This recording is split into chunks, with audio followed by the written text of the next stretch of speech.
শুভ সকাল।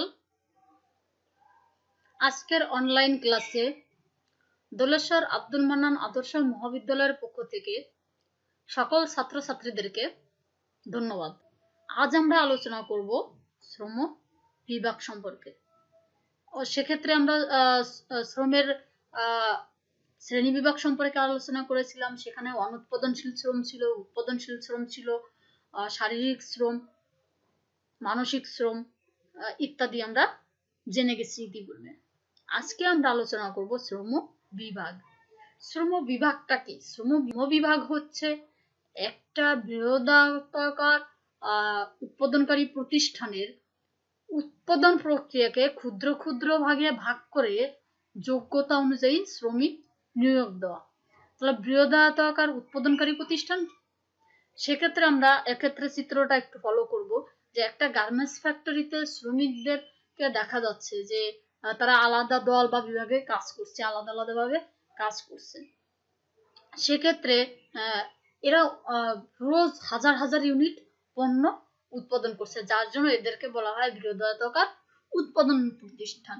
আমাদের আশেপাশে যে টেইলার থাকে, টেইলারকে কিন্তু আমরা বৃহদায়তাকার উৎপাদনকারী প্রতিষ্ঠান বলবো না, কিন্তু এই গার্মেন্টস ফ্যাক্টরিটাকে আমরা বৃহদায়তাকার উৎপাদনকারী প্রতিষ্ঠান বলবো, কেননা তাদের উৎপাদন অনেক অনেক বেশি।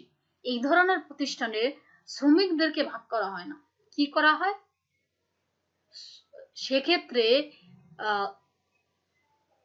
উৎপাদন প্রক্রিয়াটাকে ক্ষুদ্র ক্ষুদ্র অংশ ভাগ করে সেক্ষেত্রে কোন শ্রমিক কোন কাজের জন্য যোগ্য তাকে সে যোগ্যতা অনুযায়ী নিয়োগ দেওয়া হয়। যেমন একজন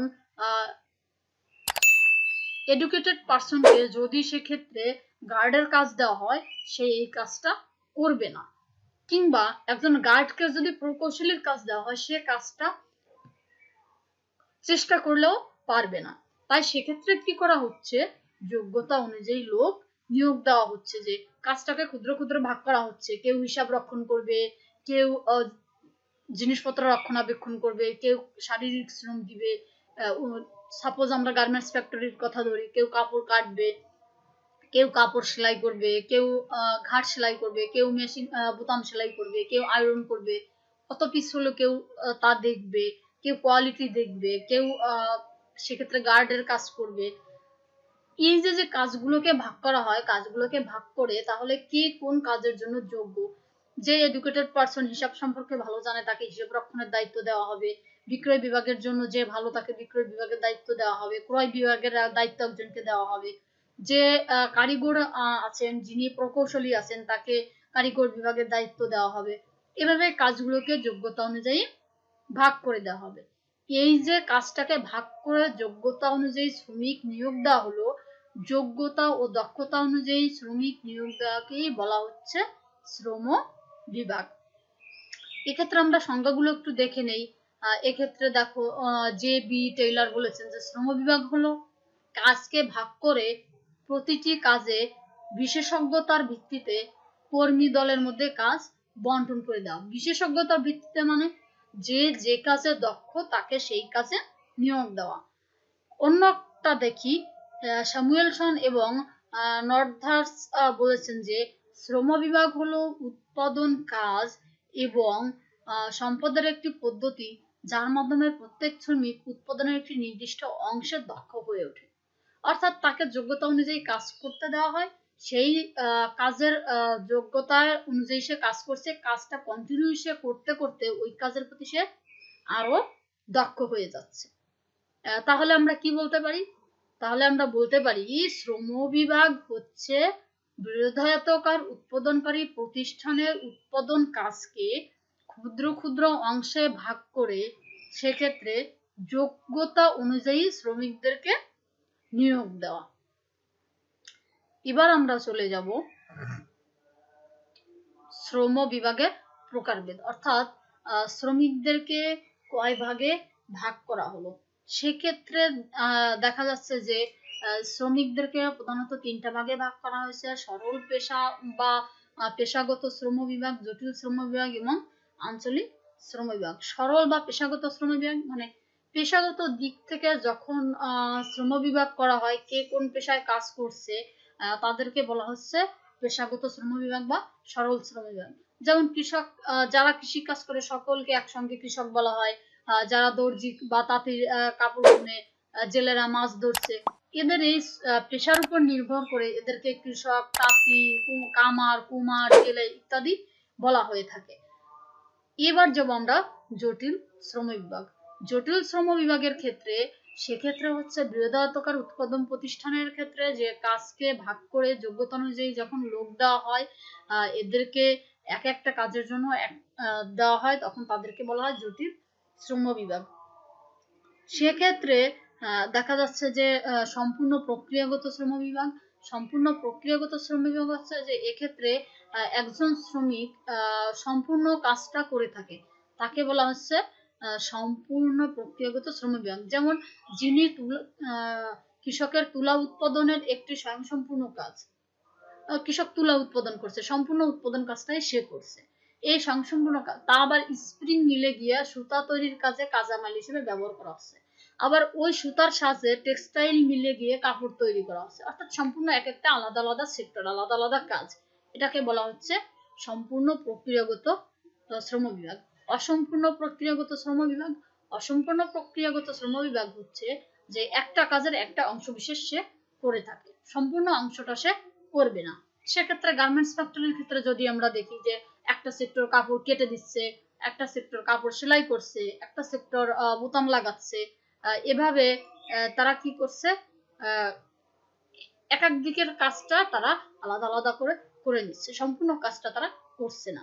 তাই এদেরকে বলা হচ্ছে অসম্পূর্ণ প্রক্রিয়াগত শ্রম বিভাগ। এবার আমরা চলে যাব আঞ্চলিক শ্রম বিভাগ। সেক্ষেত্রে আমরা দেখব আঞ্চলিক শ্রম বিভাগের ক্ষেত্রে এরা কি করছেন, এরা একটা নির্দিষ্ট অঞ্চলে যারা কাজ করছেন একটা নির্দিষ্ট পেশার উপর ভিত্তি করে, তাদেরকে বলা হচ্ছে আঞ্চলিক শ্রম বিভাগ। এরা ওই অঞ্চলে কাজ করছে, যেমন সিলেটে চা উৎপাদন হয়, সেখানে চা শ্রমিক বেশি। মুন্সিগঞ্জে আলু উৎপাদন হচ্ছে, সেখানে আলু উৎপাদনের ক্ষেত্রে শ্রমিক বেশি। নরসিংদীতে কলা উৎপাদন হচ্ছে, যশোরে আম হচ্ছে। এভাবে করে অঞ্চল ভিত্তিতে যখন শ্রম বিভাগ করা হয়, তখন তাকে বলা হচ্ছে আঞ্চলিক শ্রম বিভাগ। তাহলে আজ আমরা কি শিখলাম? আজ আমরা প্রথমে শ্রমের সম্পর্কে একটু পূর্বে আলোচনা করে নিয়েছিলাম। শ্রম কি, শ্রমের বৈশিষ্ট্য কি, শ্রমের গুরুত্ব কেন, এবং নতুন করে আলোচনা করলাম শ্রম বিভাগ এবং শ্রম বিভাগের শ্রেণী বিভাগ। তাহলে শ্রম বিভাগটা কি ছিল?